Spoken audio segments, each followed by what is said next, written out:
آج میں سحری کے حوالے سے آپ کو بتاؤں گا، ہمارے ہاں سحری کے حوالے سے مس کنسپٹ پایا جاتا ہے۔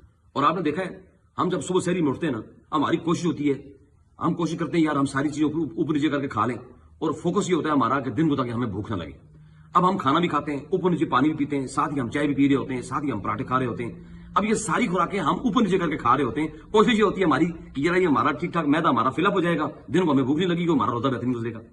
لیکن یہ چیز احباب گرامی کی قدر آپ کو پتہ ہونا چاہیے، جب آپ بے ہنگم ڈائٹ کا استعمال کرتے ہیں، آپ ڈاکٹر سے جا کے اس کے بارے میں ایڈوائس لے لیں کہ آپ کی صحت بالکل ڈسٹرب ہو جاتی ہے، اور ہوتا یہ ہے کہ آپ کا معدہ جو ہے وہ دن کے ٹائم پہ مختلف چیزوں کے اندر آپ محسوس کر رہے ہوں گے۔ کبھی آپ کو ہلکا ہلکا سا سر درد اور ہوتا ہے، کبھی کبھی آپ کو چھوٹی موٹی اور پرابلم محسوس ہو رہی ہوتی ہیں۔ یہ آپ کی بے ہنگم ڈائٹس کی وجہ سے ہو رہی ہوتی ہے، بے ہنگم خوراک کی وجہ سے ہو رہی ہوتی ہے۔ میں اس کے بارے میں ایک بڑی خوبصورت حدیث میرے نبی مکرم صلی اللہ علیہ وسلم نے فرمایا، اللہ کے نبی نے فرمایا، جب آپ کھانا کھائیں، آپ جب اپنا کھانا کھائیں تو آپ تھوڑی بھوک چھوڑ کے کھائیں۔